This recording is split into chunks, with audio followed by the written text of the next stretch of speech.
నమస్తే, welcome to Andhraprabha. నేను మనస్విని. ఆంధ్రప్రదేశ్లో కూటమి ప్రభుత్వం అధికారంలోకి వచ్చిన తర్వాత రాష్ట్ర పారిశ్రామిక రంగంలో ఒక అద్భుతమైన మార్పు కనిపిస్తోంది. పారిశ్రామికవేత్తల్లో నమ్మకం పెరగడంతో పెద్ద పెద్ద ఇండస్ట్రీస్, గ్లోబల్ కంపెనీలు ఏపీకి క్యూ కడుతున్నాయి. Mittal steel, Google data center, యుద్ధ విమానాల తయారీ ప్రాజెక్ట్ లాంటి ఎన్నో ప్రతిష్టాత్మక ఇన్వెస్ట్మెంట్స్ ఇప్పటికే లైన్లోకి వచ్చాయి. తాజాగా దేశంలోనే అతిపెద్ద మెగా ప్రాజెక్టులో ఒకటైన BPCL petrol chemicals complex green field oil refinery ఏపీలోనే ఏర్పాటు కాబోతుంది. నెల్లూరు జిల్లా రామాయపట్నం ఫోర్ట్ సమీపంలో ఏకంగా 96,862 కోట్ల భారీ పెట్టుబడితో ఈ ప్రాజెక్టును ప్రారంభించనున్నారు. ఈ మెగా ఇన్వెస్ట్మెంట్కు అనుగుణంగా చంద్రబాబు ప్రభుత్వం ఒక కీలక నిర్ణయం తీసుకుంది.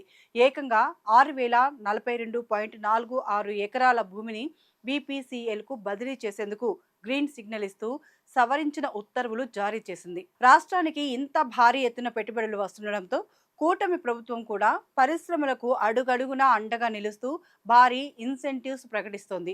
ఈ ప్రాజెక్ట్ ల్యాండ్ ట్రాన్స్ఫర్కు సంబంధించి స్టాంప్ డ్యూటీ కింద 127.68 కోట్లు, రిజిస్ట్రేషన్ ఫీజు కింద 19.64 కోట్లు మినహాయింపు ఇచ్చింది.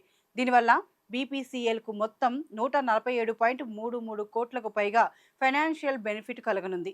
ఈ భూముల బదిలీ ప్రక్రియను స్పీడప్ చేయాలని ప్రభుత్వం ఆదేశించింది. మరోవైపు ఈ ప్రాజెక్టు కోసం ప్రకాశం, నెల్లూరు జిల్లాల పరిధిలో ఉన్న 480.89 ఎకరాల ప్రభుత్వ భూములను కూడా బదిలీ చేయడానికి వీలుగా ప్రపోజల్స్ పంపాలని, ల్యాండ్ అక్విజిషన్ ముగిశాక పట్టా భూముల మ్యూటేషన్కు అవసరమైన చర్యలు తీసుకోవాలని ఆయా జిల్లాల కలెక్టర్లను ఆదేశించింది.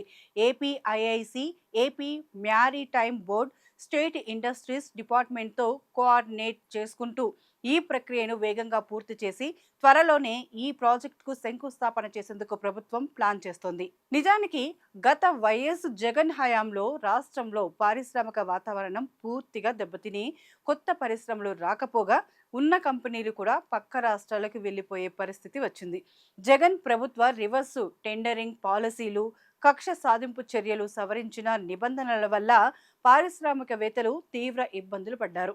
ఇందుకు ప్రధాన ఉదాహరణగా అమరరాజా కంపెనీ నిలిచింది.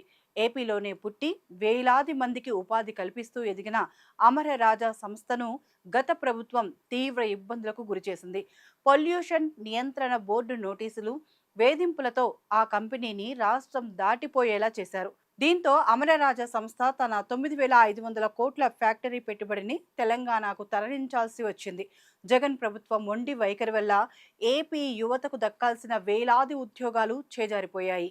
అలాంటి క్లిష్ట పరిస్థితుల నుంచి ఏపీని గట్టెక్కించడానికి అధికారంలోకి వచ్చిన చంద్రబాబు కూటమి ప్రభుత్వం ఇండస్ట్రీ ఫ్రెండ్లీ పాలసీతో మళ్ళీ పారిశ్రామికవేత్తల్లో భరోసా నింపింది. చంద్రబాబు తనకున్న గ్లోబల్ ఇమేజ్తో, అనుభవంతో పెద్ద పెద్ద సంస్థలతో స్వయంగా చర్చలు జరుపుతూ రాష్ట్రానికి పెట్టుబడుల వరద తెస్తున్నారు. సింగిల్ విండో క్లియరెన్స్, మౌలిక వసతుల కల్పన, ల్యాండ్స్ కేటాయింపులో స్పీడ్ పెంచడంతో ఇప్పుడు అంతర్జాతీయ కంపెనీలు ఏపీ వైపు చూస్తున్నాయి.